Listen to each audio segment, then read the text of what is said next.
Fellas, this is how every number one contender in the UFC right now, in my opinion, has the best chance of beating the champion. Now, obviously, I'm no expert. Listen, this is just from a fan's perspective.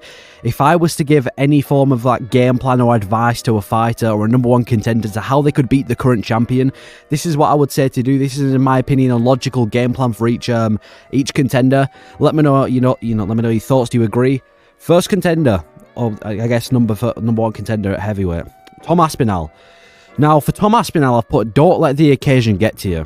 I feel like Aspinall already has the tools to beat Jon Jones. I feel like if he goes out there and he's just an average Tom Aspinall, what he normally does, I genuinely think he'll get Jones out of there. He's already got the striking, the grappling. I don't think he needs some sort of amazing game plan to conduct. If he just goes out there and he's himself, I reckon he will be able to beat Jones. But the reason I put, don't let the occasion get to you, is because he said multiple times in his career, Jon Jones is the one guy he wants to beat. And with, the big occasion of fighting the greatest of all time, one of the fight that you've been calling for a long time, for the undisputed belt, most likely on a big stage, it could get to Aspinall. And we've seen against Curtis Blades, and I know that was only like 15 seconds before the injury, but when he was on a big stage against Curtis Blades, when he just went in there all guns blazing and rushed in there, he was getting tagged quite a lot by Curtis Blades, even though it was only for 15 seconds because he got injured. We've seen in the past that Tom Aspinall, if he's not fully focused, if he's not fully ready, and he said in interviews about the Curtis Blades fight as well that he wasn't fully there. So if Tom Aspinall lets the occasion get to him, that's where he could struggle. But if Aspinall just treats it like another fight, doesn't look too much into the fact that he's fighting Jon Jones, and he just goes with the flow, fights Jon Jones, does what he normally does, I reckon he'll be able to beat Jon Jones. So that's my kind of way that I think Tom Aspinall would be able to beat Jon Jones. Don't let the occasion get to you. Light heavyweight, I've chosen Magomed Ankalaev as a number one contender. I just don't think Hill's ready to fight yet. If I had to give any sort of, game plan to Magomed Ankalaev, it would be to grapple early and then keep Pereira guessing. Now, I don't want him to make the same mistake as Sean Strickland, where he goes in there, strikes for a little bit too long, and then ends up getting knocked out. If I was Ankalaev, I would say grapple in the first minute and a half. Now, it doesn't necessarily have to be a successful takedown. It doesn't have to, he doesn't have to actually get Pereira to the ground. Just show Pereira that you're there to grapple. Go shoot a double leg, just any sort of grappling exchange. Show Pereira that in the first minute of the half. If it works and he gets Pereira down, fair enough, right? He's got Pereira down. He can do what he wants with him. If the takedown fails and ends up back to the feet, at least you've now shown Pereira that you've got the. You're going to be going for more takedowns. It shows that you've got a very grappling offensive mindset, and that's going to keep Pereira guessing, and therefore that's going to limit the effectiveness of Pereira striking. And Ankalaev's not a bad striker. It's not like all he has is grappling. He's an insane striker. He just knocked out Johnny Walker. He's outstruck Jan Blachowicz in the past. He's a pretty solid striker, is Magomed Ankalaev. But to mix it up with a grappling is his best chance of beating Pereira, because Pereira's faced so many strikers before. He's faced Adesanya, Jan Blachowicz, Jiří Procházka, and he's pretty much beaten all of them on the feet, I guess, besides the rematch against Adesanya. So for Ankalaev, he does have to include a lot of grappling in the fight, as we've seen it's worked against Pereira in the past, and that would have been my kind of game plan for Ankalaev. Middleweight's a weird one because we don't really have an exact number one contender. We just saw Dricus versus Sean. I don't know if Sean's a number one contender because he has just lost an extremely close fight, but I don't know if I count him as a number one contender. Adesanya or Chimaev, they don't deserve the fight yet, so the only other contender I can think of is Jared Cannonier. And if I was Jared Cannonier and I was to fight Dricus du Plessis, I'd do pretty similar to what I did to Marvin Vettori. High volume boxing. Now, he looked great against Vettori, setting records on his face, hits hard as well, does Jared Cannonier. He's a hard hitter, which could definitely work against a guy that's sloppy like Dricus du Plessis, but he hits hard. Just walk forward and use high volume boxing. Jared Cannonier is a better striker than Dricus du Plessis.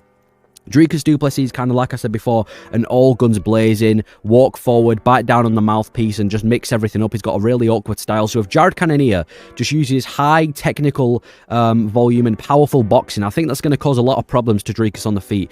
I've also put expect grappling. Now, obviously, I'm not saying he has to, unless Dricus keeps him guessing, Dricus is definitely going to be involving him in grappling exchanges. Now, I don't think Jared Cannonier is a terrible grappler by any means, but he just has to expect that Dricus du Plessis isn't going to strike with him. He's going to go for the takedowns, but I honestly think Jared Cannonier is already a pretty tough fight for Dricus du Plessis. Stylistically, he's a really difficult fight for a lot of people in this division, and Dricus is one of them. He's already beaten Sean Strickland, again, another razor close loss to Strickland, but win. It was a razor close win, but Strickland was close to winning, is what I'm saying. But yeah, Cannonier, high volume boxing, expect the grappling, turn up the volume in round 4 and 5 specifically as well, because we've seen in multiple fights now that Dricus du Plessis does struggle with his stamina in the later rounds, and with the stamina that Cannonier has just shown, he could definitely be the most dangerous in round 4 and 5, which is where I reckon he should turn the volume up. So that is my kind of game plan for Jared Cannonier to beat Dricus du Plessis. Welterweight, Belal Muhammad, pressure Leon and constantly mix up striking and grappling. Yeah, we've seen in the past in multiple fights that Leon Edwards hasn't really done the best when it comes to pressure, and that's the one thing that Colby kind of didn't apply to Leon. Colby's known for his pressure. Leon's known for not dealing with pressure, amazingly. So when Colby didn't put any pressure towards Leon and he let him take the center, that, it was an instant win for Leon right there. So in my opinion, Belal needs to pressure Leon. He needs to pressure him and constantly, not just once or twice, not just show him that he's going to grapple at the beginning of the fight, constantly mix up the striking and grappling. Belal's not a terrible striker, but he's not on Leon's level, so you can't just shoot for one takedown a round and then strike with Leon, because Leon will just point, he'll just point fight to a decision loss. And Leon's not got terrible grappling either. He's not like he's a one-trick pony. He's a really balanced fighter.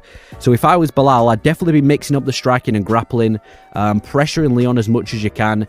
And yeah, a pretty simple game plan there from Belal Muhammad, and I'm sure that's what he's going to do. He's done it in multiple fights already, but you can't just expect to just strike with him or just grapple with him. You are going to have to mix it up, because Leon Edwards is a really balanced fighter.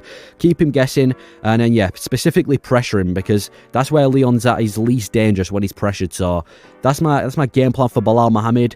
Islam Makhachev or Justin Gaethje, the contender that's going to be fighting Makhachev. Pray before the fight and hope for the lucky shot. I'm going to be honest. Unless a miracle happens, there is no way that Justin Gaethje is beating Islam Makhachev. Does he have a chance? Of course he does. He can, and I've put hope for the lucky shot. Justin Gaethje hits hard. He's a really hard-hitting lightweight, and Islam Makhachev, he's been tagged before in his recovery. He's not got terrible recovery, but with a guy like Gaethje hitting Makhachev hard, I could definitely see it affecting Islam. But if that lucky shot doesn't come, I don't see him beating Islam Makhachev. I think Islam's too skilled. So for Gaethje, he just needs to get a prayer in before the fight, hope for the lucky shot, pray that lucky right hand lands on Islam Makhachev. And if I had to give him any sort of game plan or any sort of style to come into when he's fighting, it would just be to make it a dirty brawl. That's what I do. Just make it really ugly, make it dirty, and that's his best chance at beating Islam, because outside of that, listen, I'm sorry, I just don't see him beating Islam. Pray before the fight. Islam Makhachev, he's just too good. He's too well-rounded. So that's my game plan for Gaethje. Featherweight, the number 1 contender is Ilia Topuria. And his game plan to beating Volkanovski, in my opinion, will be to use boxing on the inside, attempt to grapple early, and get Volk's respect. Yeah, I feel like Ilia Topuria, there's not an exact route for him to beat Volkanovski. I think it's just do what he normally does. I don't think he's terrible anywhere. I don't think he's, worse than necessarily worse or better than Volkanovski anywhere. So I would just say do what he normally does. Box on the inside, go for the leg kicks, because he's a really good striker as Ilia Topuria. He's a hard hitter, first of all. We saw what he did to people like Jai Herbert and Bryce Mitchell and Josh Emmett. Great boxing as well. He's got some of the most crisp boxing in the UFC. So make sure he uses the boxing on the inside. Go for the leg kicks, and I'll put attempt to grapple early, just to get Volk's respect, because Volk's been back-to-back fights with Islam Makhachev.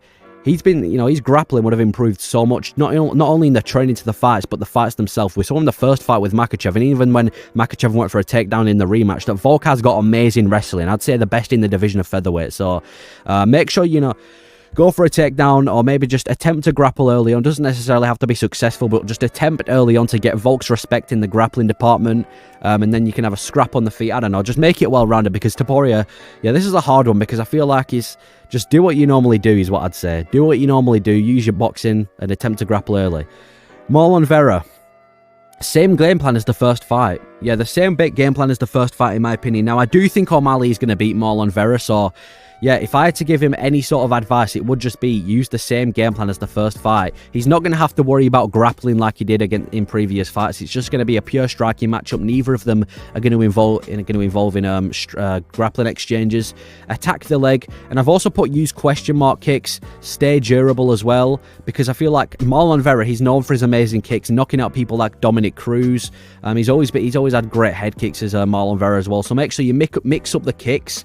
But yeah, just do what you did in the first fight. It worked, and I know Sean O'Malley got injured in the first fight. It wasn't like he, brutally dominated in the entire fight. O'Malley was injured, but just do what you normally do.